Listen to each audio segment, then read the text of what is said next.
Gracias al Colegio Villalcón por querer que nosotros vengamos aquí a explicaros nuestras razones. La Fundación de Víctimas del Terrorismo tiene un proyecto, que es este que llevamos a cabo, que es visitar los colegios y los centros educativos, porque aquí es donde estáis aprendiendo, aquí es donde vosotros venís a formaros, no solo como especialistas y profesionales del futuro, aquí también aprendéis valores, ¿eh?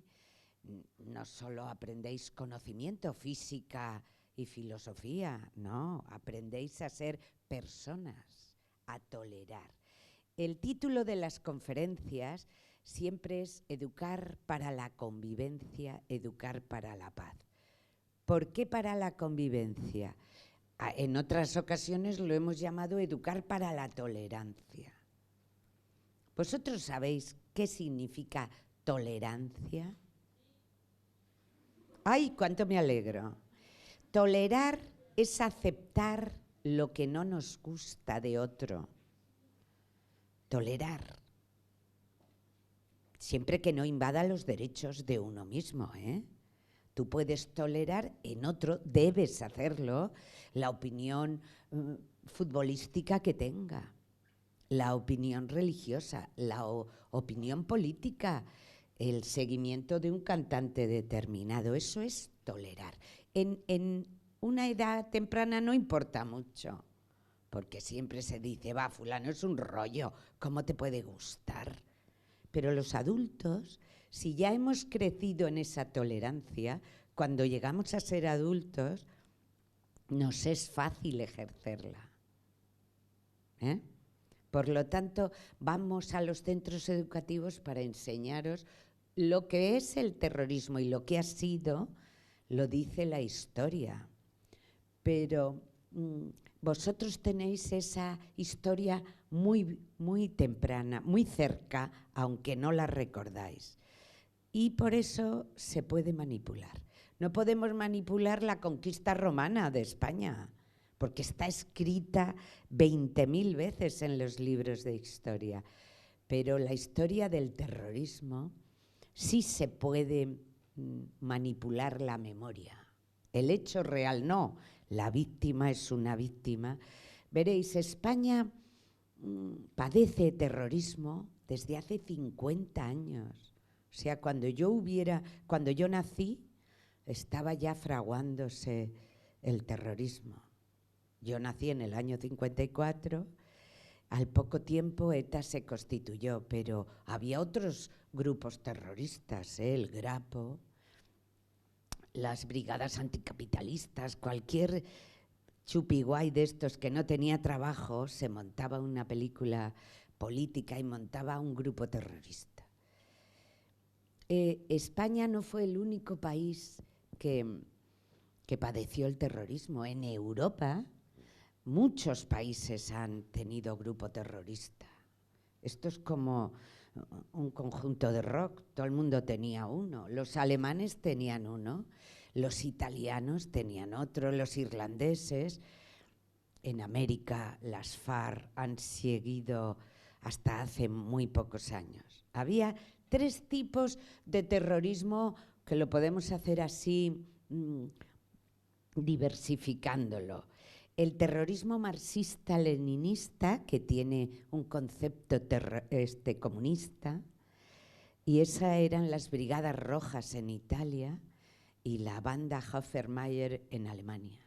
Pero casualmente a esta gente la erradicaron, tuvieron más suerte que nosotros. En los años 70 esos grupos terroristas y 80 desaparecieron. Pero Irlanda y España tenía el tipo de terrorismo que se llama nacionalista. Y este es el que más ha preservado. ¿Por qué en España y en Irlanda se mantuvo tanto tiempo? Porque el pueblo los apoyaba. Ese es el drama. El IRA en Irlanda ha llenado las calles de sangre. No solo el IRA, los de enfrente crearon otros grupos terroristas sí lo cubrieron como que era una guerra religiosa, ¿no?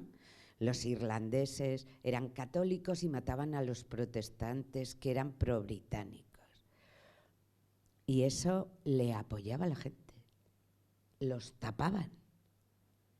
Y en España el Grapo murió antes porque el Grapo eran solo comunistas y estos lo que necesitaban era dinero para mantener su guerra particular. Pero ETA quería la independencia del País Vasco, pero es que la sociedad vasca les apoyaba. Ese era el principio de la crueldad.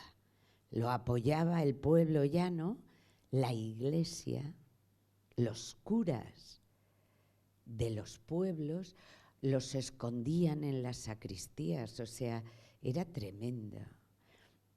Primero secuestraban para pedir dinero, porque necesitaban dinero, para mantener a la gente sin trabajar y comprar armas y hacer zulos, y todo eso necesitaban dinero. Y comenzaron robando bancos, pero era mucho más emocionante secuestrar a un empresario en el País Vasco, pedirle dinero y además una resonancia enorme. ¿Qué es lo que busca el terrorista cuando hace esas atrocidades? Lo que a él le interesa es hacer una actuación que tenga mucha resonancia mediática. Si mataba a una persona que nadie conocía y que no lo ponían los periódicos, no les servía de nada, porque no tenía publicidad. Y les importaba bastante poco el terror que podía producir el error. Daros cuenta que cuando mataban principalmente guardias civiles y policía, la Guardia Civil vive en cuarteles. Yo soy hija de un guardia civil y he vivido de pequeña, donde ha ido mi padre destinado, he vivido en un cuartel.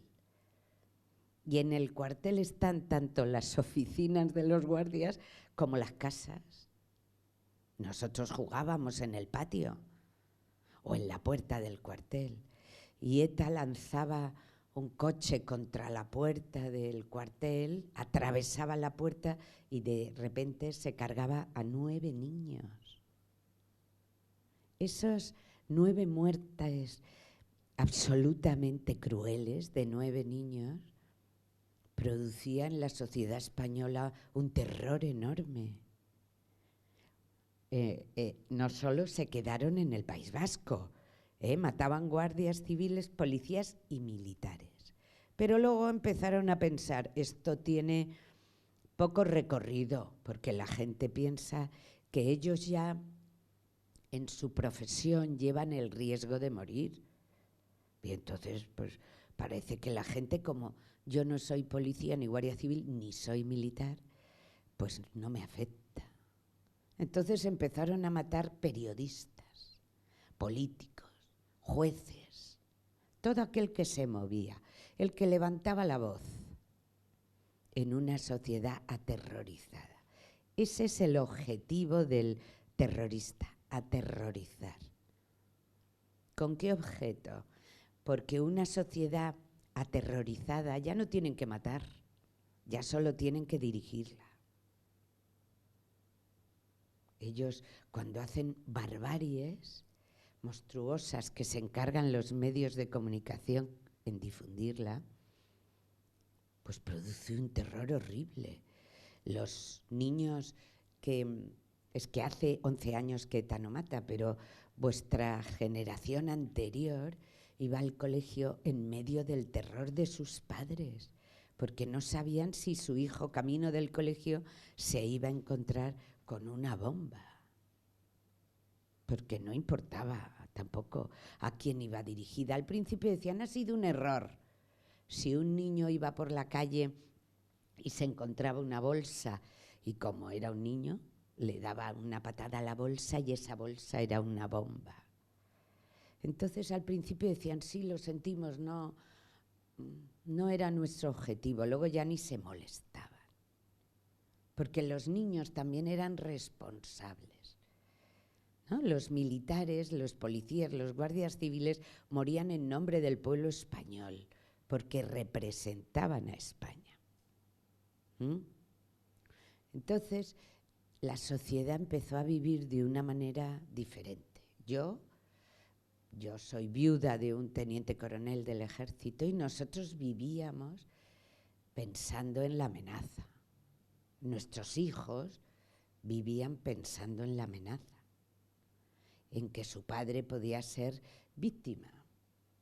¿Qué hizo? Fue transformando nuestra vida. Mi marido jamás iba de uniforme por la calle. Ese es su atuendo de trabajo. Ese le identifica. Igual que identificamos un policía por la calle, nos sentimos tranquilos.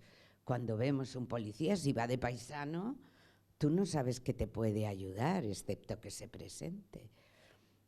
Pues como los hijos de nuestros amigos, nuestros hijos no sabían cuando eran pequeños que su padre era militar. Creían que iba a una oficina a trabajar. Pero después empezaron a ver que podíamos ser objeto de ETA. Nosotros vivíamos en un barrio militar y en ese barrio, en montones de portales, hay muertos. Daros cuenta que hay más de 900 muertos y el resto, hasta 1000 y pico, son heridos.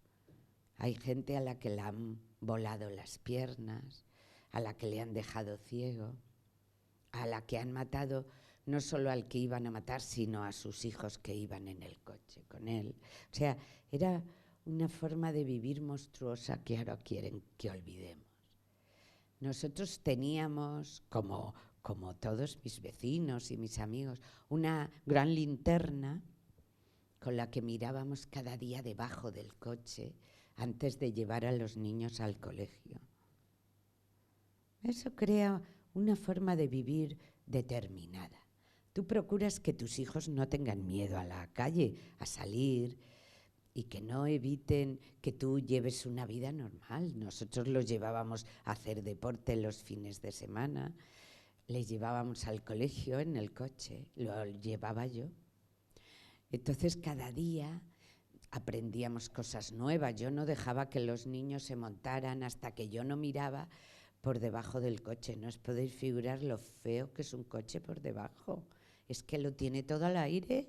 Yo pensé que estaría tapado. No, tiene ahí los frenos, se ve todo. Entonces a mí me instruía a mi marido y decía, si hay una bomba adherida abajo, es como una caja de zapatos. Bueno, pues todo eso yo lo aprendía. Luego metían las bombas dentro del coche, con lo que aunque tú miraras por debajo no veías nada. Entonces los coches no se abrían como ahora, apretando una llave y mandando un rayo al S para que se abra, sino que se abría con la llave en una cerradura.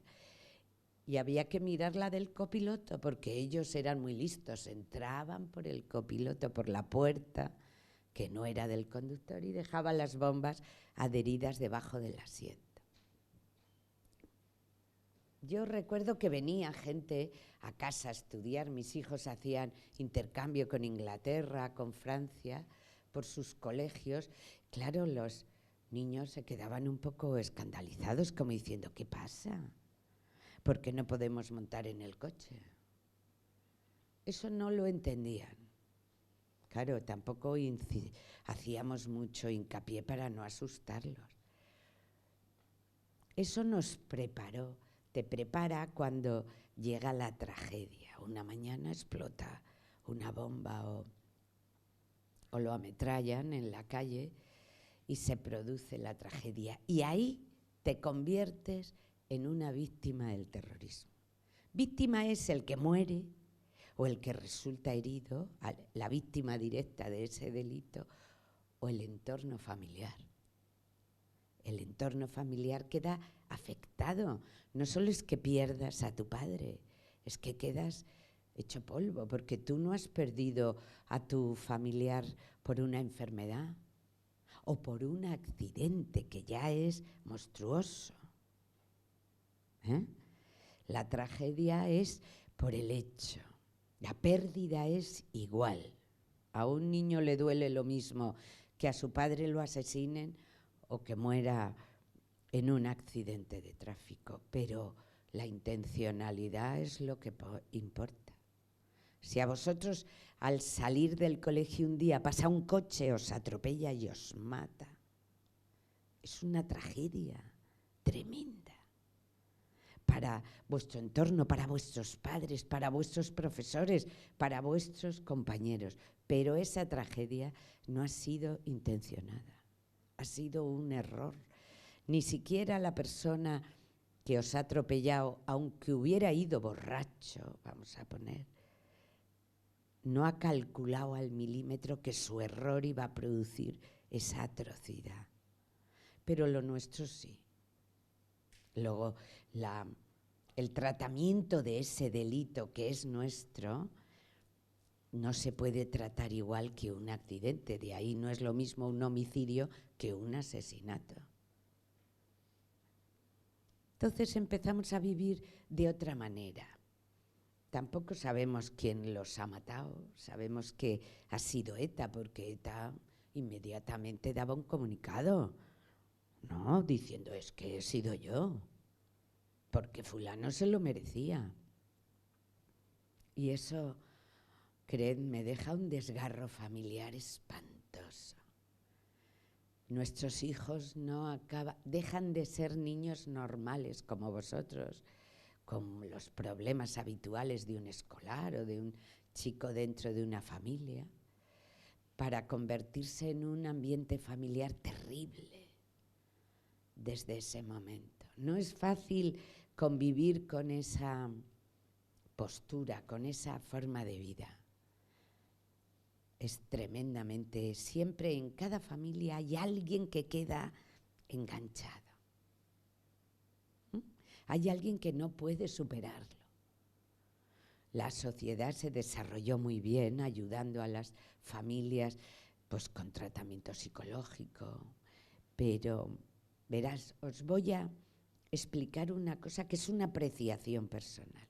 Yo tenía un hijo de 10 años y una niña de 15. La de 15 estaba absolutamente adolescente, terrible, terrible. Pero ella lo superó con más facilidad. Era más adulta, pero un adolescente no es muy adulto, tiene muchos miedos. Pero, sin embargo, ella era niña, era mujer. ¿Qué hace la mujer? La mujer tiene amigas y las amigas te escuchan, te ayudan.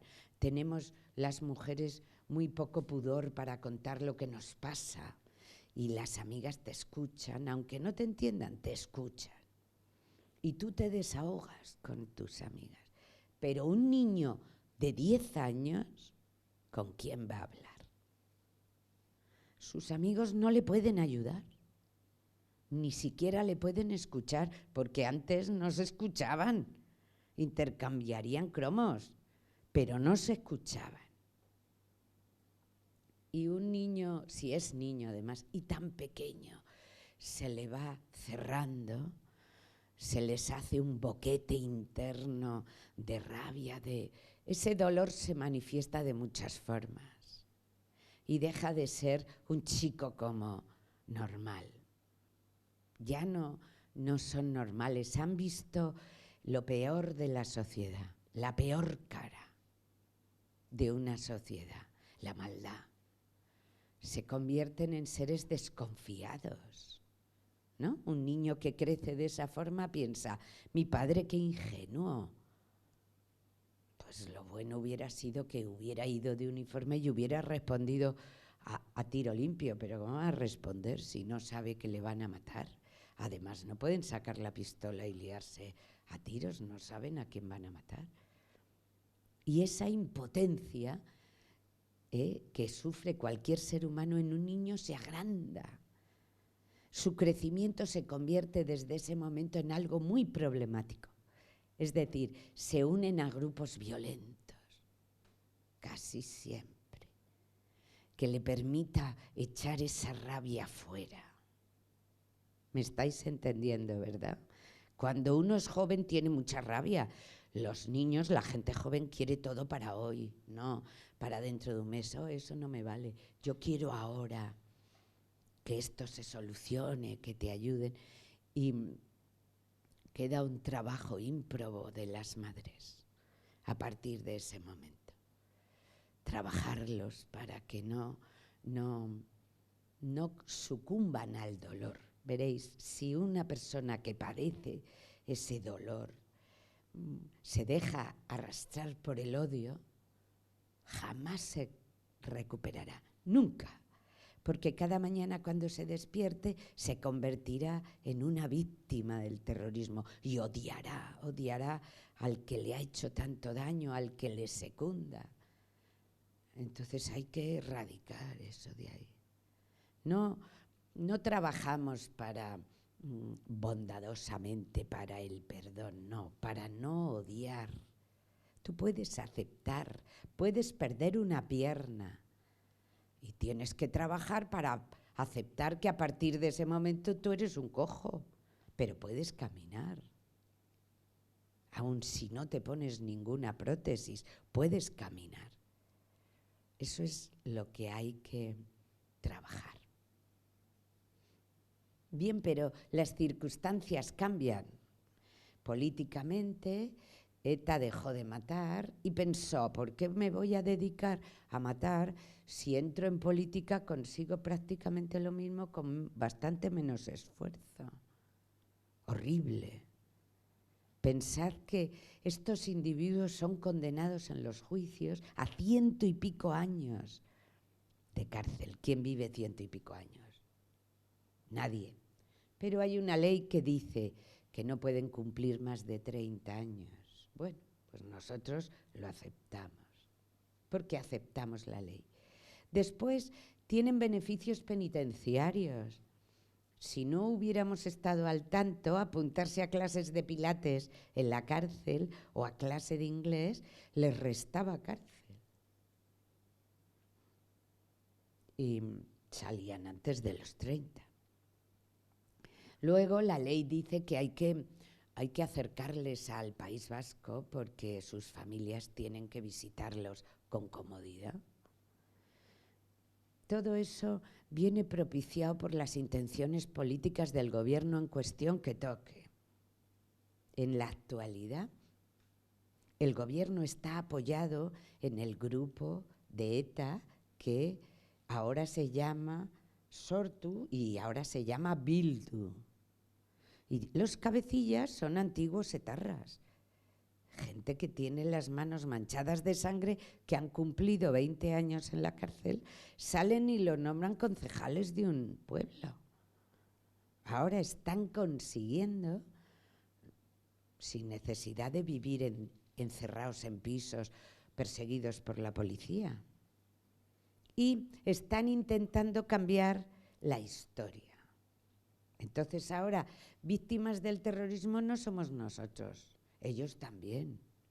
Porque un terrorista moría muchas veces en un tiroteo con la policía. O morían porque se suicidaban cuando los detenían para no chivarse de sus compañeros, se tiraban por una ventana. Entonces ellos los llamaban víctimas de otro terrorismo, que era el terrorismo policial. O sea, esto es patético, pero es así. Esa gente en el País Vasco hacen lo que yo estoy haciendo ahora. Lo llevan a los colegios para que el terrorista justifique su actuación. Como veis, no es fácil soportar eso, pero no nos queda más remedio que luchar contra la memoria. A favor de la memoria, veréis, la memoria es muy importante. Uy, madre, me estoy extendiendo mucho. La memoria es importante porque la memoria es lo primero que perdemos de la historia. Y si te la van contando mal contada, pues se queda para siempre mal. Veréis, yo creo que habréis estudiado los campos de concentración nazis, ¿no? ¿Sabéis que no? La Segunda Guerra Mundial aún no la habéis estudiado, ¿sí? Los nazis en Alemania crearon campos de exterminio para los judíos y exterminaron a millones de personas en aquellos campos de concentración porque eran judíos, porque se les odiaba. Pero cuando terminó la guerra y los aliados liberaron los campos de concentración, la gente salió y el mundo tendió a olvidar un poco. Alemania ya no eran nazis, ya no había campos de concentración y los judíos que quedaron vivos hicieron lo que pudieron, sobrevivieron como pudieron. Y sin embargo, hubo 3 o 4 filósofos, escritores que habían padecido los campos de exterminio, que se vieron en la obligación de contarlo por escrito. Y decían, si no lo dejamos escrito, la memoria colectiva dirá que los culpables hemos sido nosotros. Y efectivamente, hay corrientes en Europa que dicen que eso no existió. Y si a ti los terroristas tienen más auditorio del que tenemos nosotros o la justicia, mal asunto. Acabaremos nosotros siendo los culpables, siendo responsables de exigir justicia. Entonces, lo único por lo que luchamos la Fundación de Víctimas y las asociaciones es para llegar a la justicia, que podamos llevarlos delante de un juez y obtener justicia y la memoria. Y los que no tienen ni saben siquiera 300 y pico familias, no saben quién les asesinó, por lo menos que conozcan la verdad, si no saben quién es el asesino. Así que espero que os haya interesado y haberlo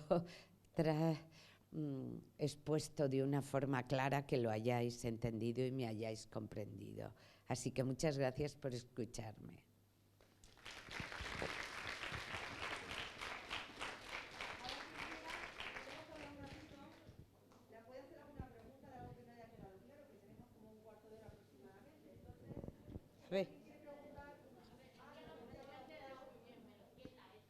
Ponte de pie que te oiga mejor.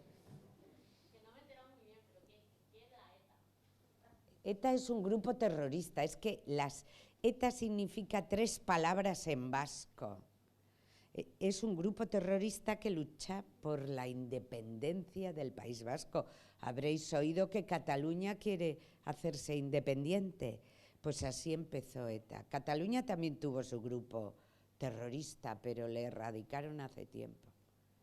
ETA es un grupo terrorista, pero tiene 3 denominaciones en vasco, y yo no hablo vasco. ¿Alguna cosa más que le haya quedado clara? ¿Queréis preguntarle alguna cosa a ella? Ella es víctima del terrorismo. ¿Habéis entendido lo que era víctima del terrorismo, verdad? Que hayan matado los terroristas a alguna persona de tu familia. Entonces, pues te conviertes en víctima. A ver. ¿A quién mataron de tu familia? A mi marido. ¿Pero tus hijos siguen? Sí, digámoslo así, ya son adultos, pero no son personas al unísono. O sea, muy normales tampoco son, porque han crecido de una forma diferente. Verás, te voy a poner un ejemplo muy corriente. Un chico quiere ser normal, aunque vosotros creáis que lo ideal es ser Nadal. Todo el mundo quiere ser Nadal, pero ¿quieres sacrificarte tanto como lo hace Nadal o quieres solo la publicidad que tiene Nadal y la admiración que produce? Bueno, pues todos nos creemos que queremos ser excepcionales, pero no, ante el dolor todo el mundo quiere ser normal. Cuando a un padre le nace un niño, pocos padres quieren tener un supergenio en casa, quieren que sea listo y trabajador y estudioso y normal y buena persona, pero tirando a normal. Pues nuestros hijos también quieren ser normales, pero no lo son. porque tienen una diferencia con los demás, que llevan un dolor añadido desde pequeños. Y eso es difícil porque no se cura con una medicación. Entonces sí, son mayores, pero son diferentes a sus amigos. A ver. Esa es una buena pregunta. Pues veréis, ayuda. El Estado ya está preparado para ayudar a las víctimas del terrorismo. Entonces, el tratamiento psicológico es necesario. Tú tienes que contarle tus penas a alguien que te las encauce. Porque si tú te pasas el día pensando qué horror, es que yo soy una víctima, es que no me entienden, y le estás dando vueltas y vueltas, acabas enfermo. Se puede estar enfermo físicamente y psicológicamente. Tiene que ser a base de ayuda psicológica y luego fortaleza, hija. Hay que desarrollarla, hay que pedirle a Dios que te ayude, que te dé muletas para aguantarlo, para saber digerirlo, ¿no? Cuando dices, es que si me han suspendido, yo considero que yo había hecho el examen bien, pero tú no vas y pegas al profesor y le estás esperando a la puerta. No, tú aceptas, pues vamos a ver, pues si el error es mío, tendré que mejorar, y si ha sido el error del profesor, es el profesor. ¿Entiendes? Tienes que aprender a aceptarlo, que no es fácil. Es una labor de toda la vida, pero es un reto también. ¿Había otro brazo por ahí?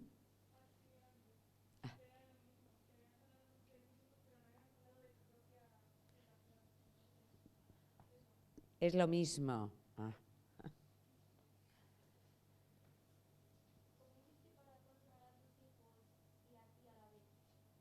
Pues eso es una labor diaria.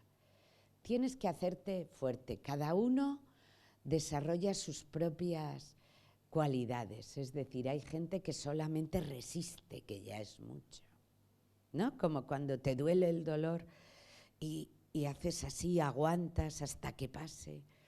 Hay gente que resiste, hay gente que lucha. Luchar en el sentido que lo hago yo, no dándoles cancha, porque la justicia en estos casos es lenta. La Guardia Civil y la policía tienen que investigarlo todo para llevarlos delante de un juez, y eso tardas años en conseguir esa justicia, que ayuda.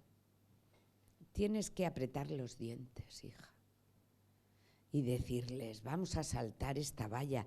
Es como si estuviéramos en una carrera, salto de vallas, ¿no? De vez en cuando te viene una valla, ¿y qué haces? ¿Te paras delante? No siempre puedes tirar la valla y pasar, no, tienes que saltarla. Entonces, poco a poco, el ser humano se acostumbra a ejercitarse. Como al que le operan de menisco, tiene que ponerse a caminar para ejercitar esa pierna y no cojear más allá de un mes, ¿no? Apretando los dientes, fue como yo lo hice.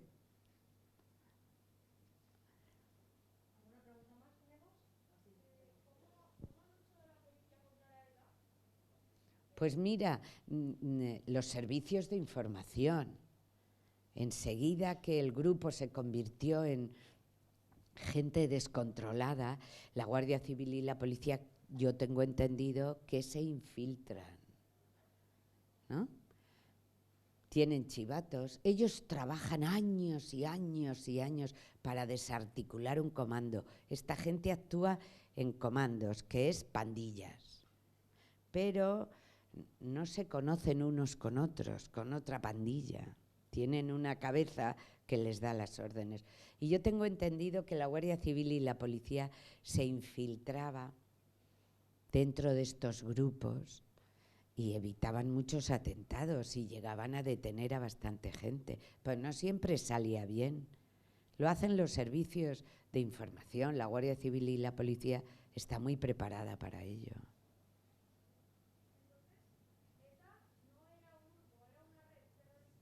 Sí, claro. Una red son grupos, son grupúsculos que tienen varios, pero es una red terrorista, claro. Más organizada que el yihadismo. El yihadismo puede salir un loco que convenza a 5 pobres locos que se inmolen en el metro de Madrid. Pero hay muy poco, Al-Qaeda y todas no les llega a todo el mundo, sino que la gente es adicta a esto y entonces se apunta. Pero ETA era una organización bien organizada.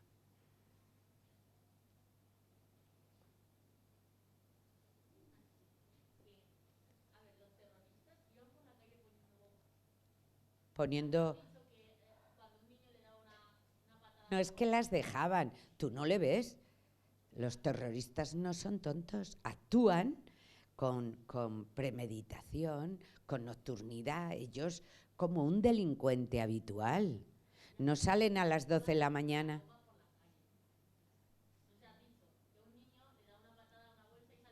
Claro, porque ponían bombas. Esa bomba estaba puesta para algo. En una papelera. ¿Eh? Ellos ponían coches bomba o esperaban a fulano de tal a la puerta de su casa. No siempre eran bombas, eran ametrallamientos, pistoletazos. Sí.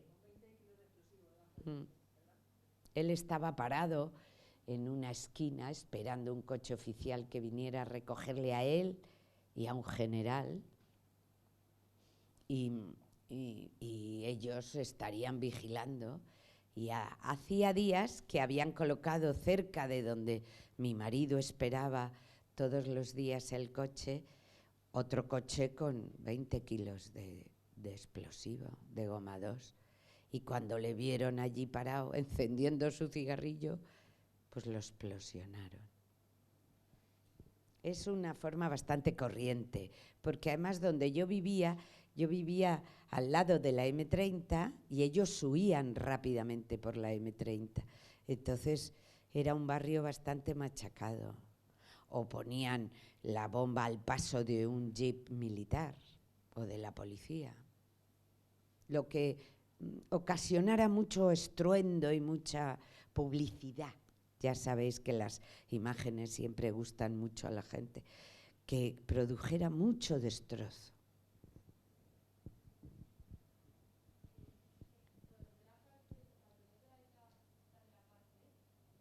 Ay, no te he oído, hija. No, sí, hay muchos. Ahora en la cárcel ya habrá 100 y pico o 200.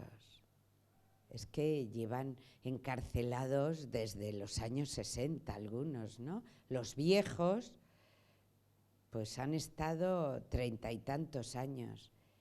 Y no, los van acercando, verás, en un momento determinado el gobierno decidió que lo mejor era repartirlos por las cárceles para que no estuvieran juntos y se desligaran de la organización. Entonces los mandaban a Canarias, a Algeciras, no cerca del País Vasco. Pero como ya están en las instituciones, pues ya están consiguiendo que les acerquen al País Vasco. Y ahora amenazan con que los pueden sacar de la cárcel con una muñequera, como hacen con los que les declaran en tercer grado. Sí, se avecinan tiempos bastante difíciles. Además, cuando cumplen las condenas, aunque nos parezca mentira, los reciben en sus pueblos como los héroes nacionales. Llevan a los niños, tiran cohetes y les reciben como héroes.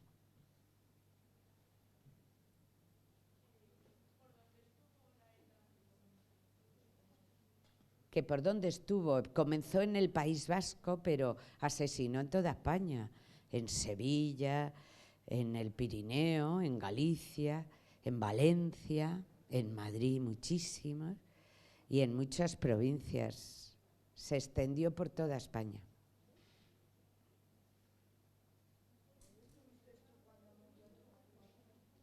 ¿Que dónde estaba? Yo estaba en casa. Es que él murió en la manzana siguiente a nuestra casa.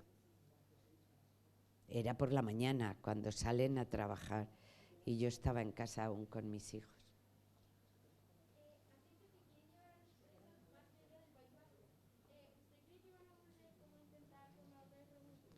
Yo creo que no. Pueden ser porque ellos han fingido que entregaban las armas y todo eso, pero es que ya no tienen capacidad, porque la Guardia Civil y la policía trabajó muy bien. Y entonces los desarticuló, los quitó la infraestructura que tenían, que eran los pisos francos, los zulos donde guardaban a la gente, pero yo creo que capacidad no tienen. Ahora, si tú das a un mono del zoo una escopeta, la puede liar gorda. Y estos también. Yo no creo que puedan volver a convertirse en lucha armada. Ahora es una lucha de distinta forma.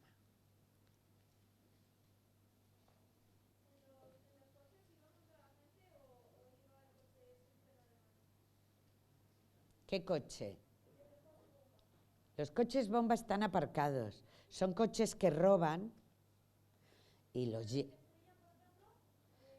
esos los sueltan, claro, sueltan el coche contra la... Eso era una época. Otra época es que aparcan el coche robado lleno de explosivo al paso de otro coche y ellos de lejos lo explosionan. Es muy peliculero todo.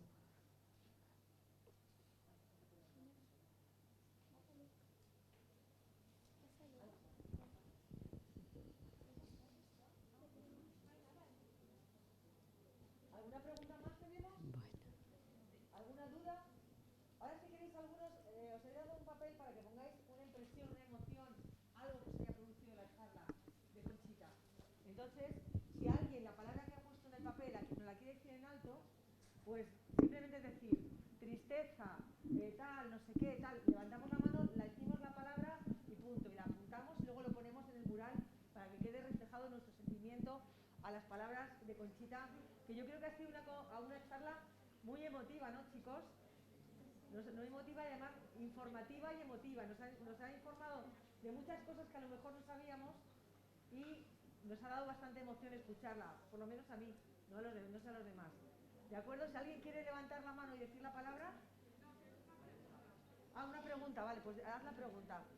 A ver. Levántate y haz la pregunta, gracias.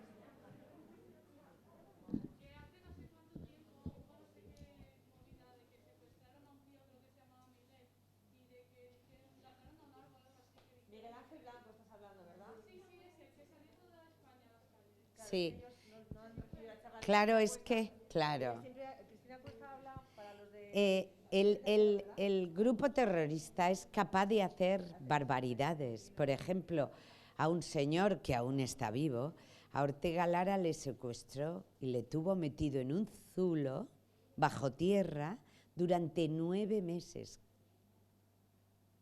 apenas dándole comida, para que el Estado liberara a los presos de ETA. Y el Estado no cedió y le estaban matando de hambre, pero la Guardia Civil consiguió rescatarlo. Miguel Ángel Blanco era un concejal de un pueblo de Ermua, un chico joven, que también por en venganza de que la Guardia Civil liberó a Ortega Lara, secuestraron a este chico y dijeron que en 3 días, si el Estado no cedía y no liberaba a los presos de ETA, lo matarían. Fueron 3 días horrorosos en que España entera rezaba por la liberación de aquel chico. Y como no cedió, el Estado no puede ceder. Pues le pegaron un tiro y le dejaron abandonado en el campo, todavía con vida. Pero murió. Tenía 20 y tantos años. Miguel Ángel Blanco promovió entre los jóvenes el movimiento de las manos blancas, que la gente joven se movilizó mucho contra ETA, que hasta entonces era una cosa que no, parecía que no les involucraba a la gente joven. Y hubo movimientos en todo el país, pero ya se nos ha olvidado eso.